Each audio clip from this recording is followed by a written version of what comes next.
Good afternoon, Frank. Hello, Professor. As usual, it seems as though every time we connect, more new and unusual and what shall I say? Certainly, things are going on that need explanation and obviously have something to do with globalization, although the connection to globalization is not immediately obvious.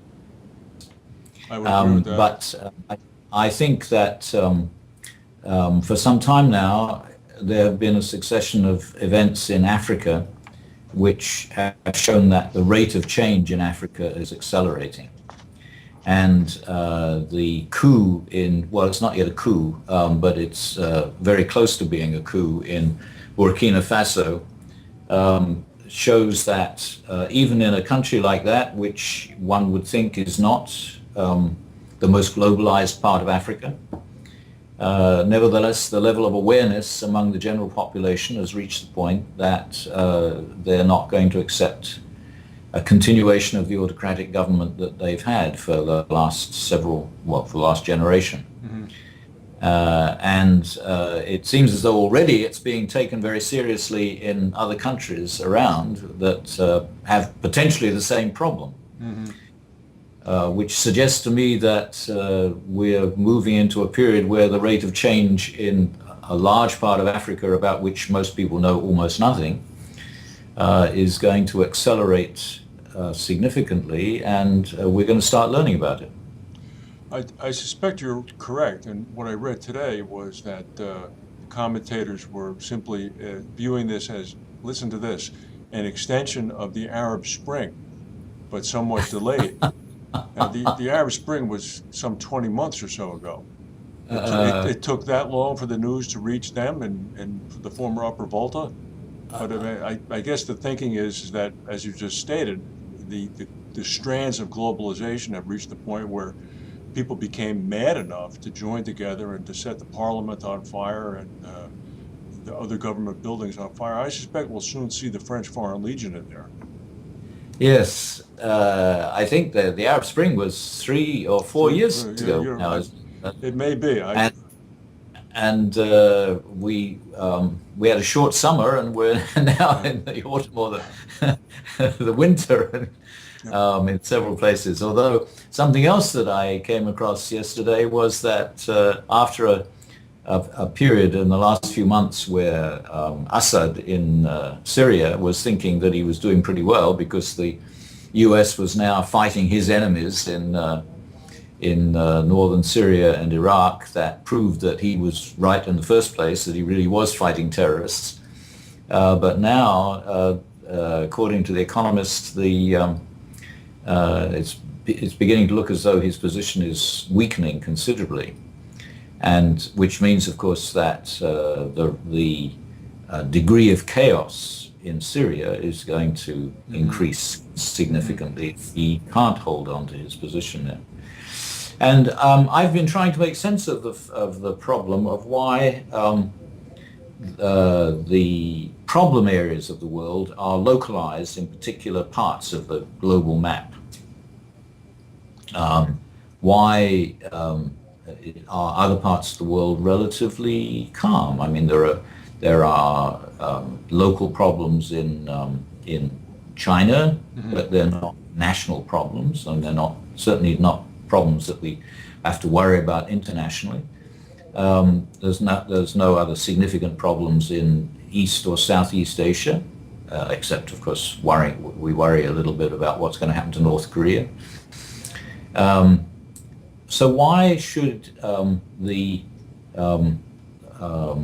breakout of violent conflict and behavior, activity that obviously conflicts with everything that we're trying to do with the world as Americans, why should it be so localized in particular parts of the Middle East and particular parts of Africa?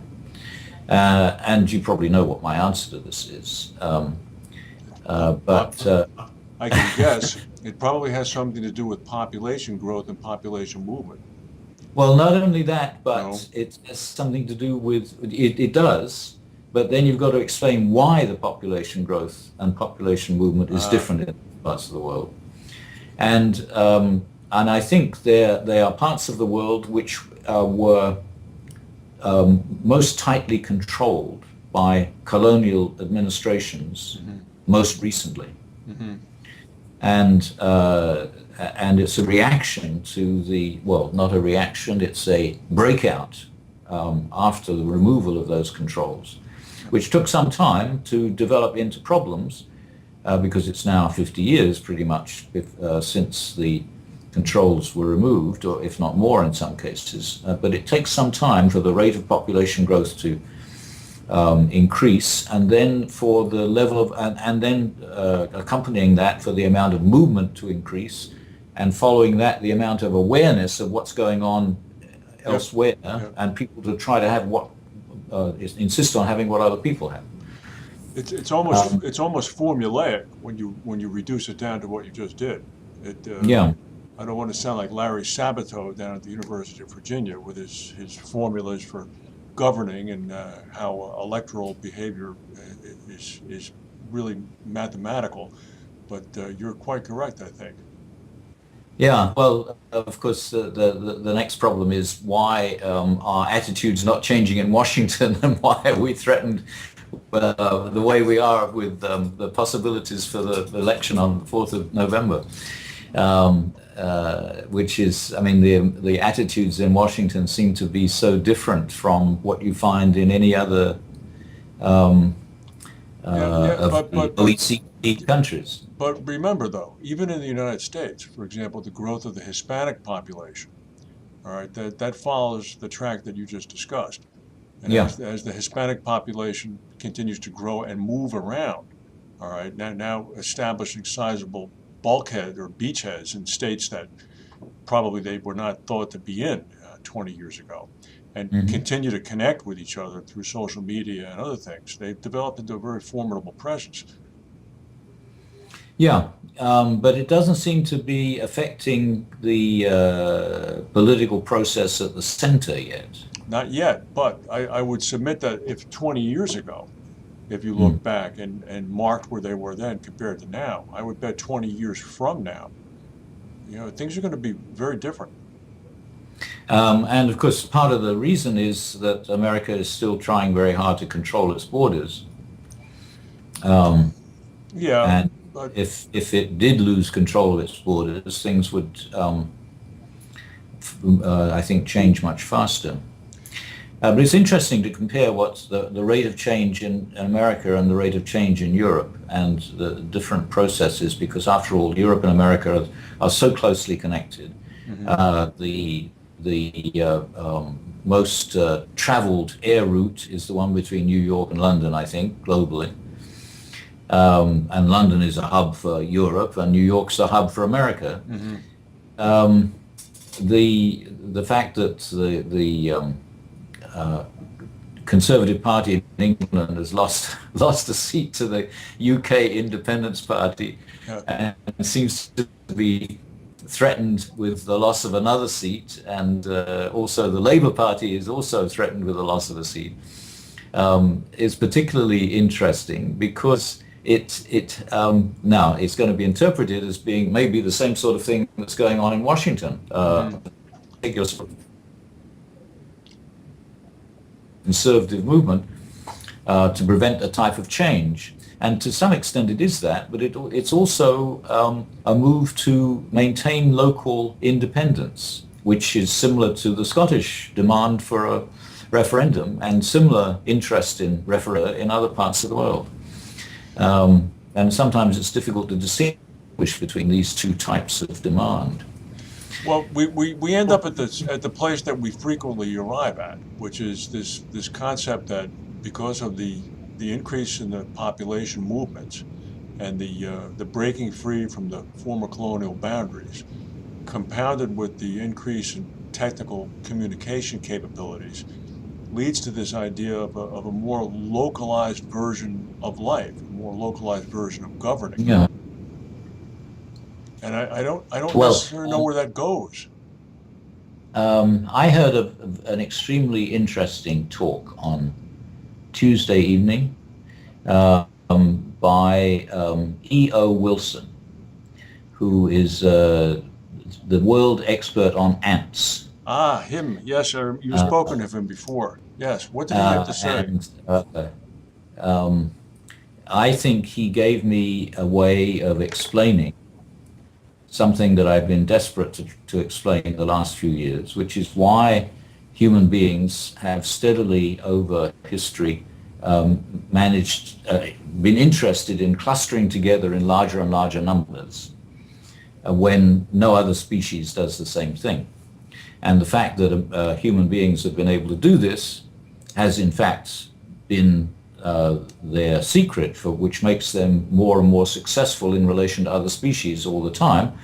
And now we have to be very careful we don't just get rid of all the other species, because we actually need them in order to maintain our biosphere in its current state.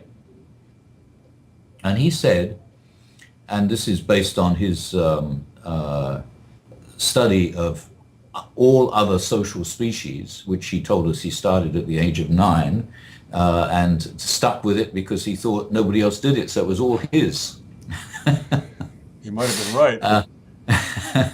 Yeah. Is that the basic mechanism of natural selection, which is competition and the survival of the fittest, starts at the individual level, and then after when it gets to a certain stage, it continues at the group level.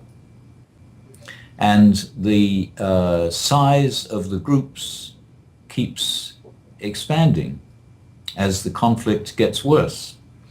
And the reason that human groups have managed to get so large is that, unlike ants, we can, as we get larger and learn more and more, sharing what we learn collectively and store our knowledge and can always retrieve it, we're able to innovate and enhance the productivity of our local resources so that we can increase the productivity of our environment and continue to grow, whereas no other species has been able to do that.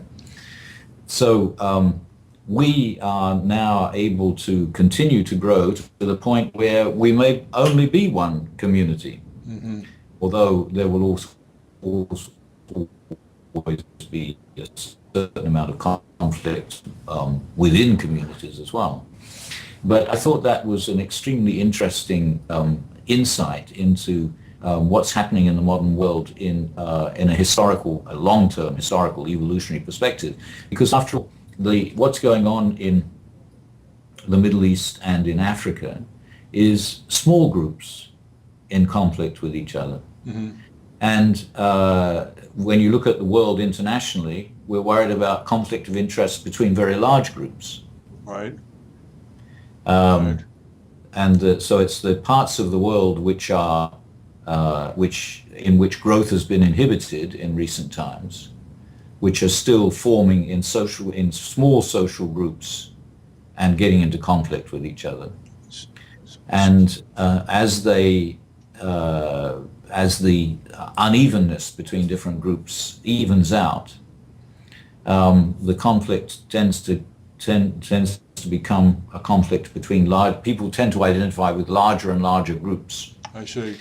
And then conflict between larger groups, obviously, then becomes a possibly prohibitive conflict to have. Yeah. And people back off, and you go through this uneasy coexistence kind of thing at best, or at worst, and at best, actual cooperation.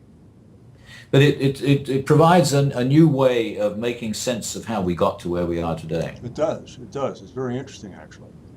And almost what you'd want to do then is to try to look at a mechanism to accelerate the development of the various warring groups, so they get to the position where, well, all right, well, we can now look at ourselves as part of a larger group, and our former enemy is perhaps either part of our group now or part of an equally larger group, and it doesn't really pay to get involved in fighting them anymore. And by the way, we're economically much better off than we were whenever this began, that kind of thing.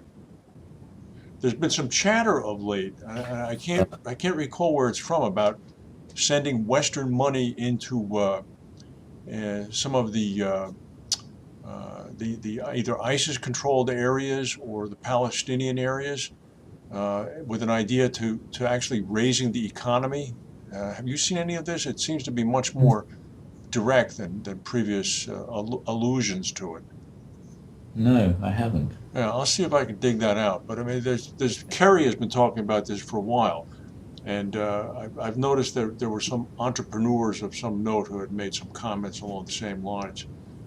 Um, I don't know exactly how that would work, but I guess the No. thinking would be the same, is that if Palestinians became financially empowered, they could perhaps look at themselves as part of a greater whole of financially healthy other Arab or Muslim countries in the Middle East, and no longer think of themselves as so disenfranchised that they feel they constantly have to fight. Um, and then you'd have to turn the page, though, to the Israeli side and figure out where they would fit in. Well, I think that finance is an aspect of, or a factor in globalization that deserves much more attention than it gets. It usually gets treated on its own, but it's really an aspect of everything else that's going on. Mm-hmm. And as far as the Middle East situation is concerned, Jordan, Amman, is a financial center Yes. for the Middle East. But it's very difficult to find out exactly what its role is in the larger economic situation in the Middle East. Mm-hmm. And after all, Palestine used to be linked very closely to Jordan and isn't anymore. Mm-hmm. So maybe we should devote a session to finance soon. Yeah, that would be interesting. Was it Wilson who made the connection to humanity, or did you make that on your own? He was talking very much about the importance of studying evolution in order to understand how we got to where we are today. I see. But I've taken it further Very interesting. because it fitted what I was thinking before. It fits with a lot of things, actually. We'll have to think about that. Very, Okay. very interesting. All right, Professor. Well, thank you. We'll look forward to having this again. See you next week. Okay. Bye.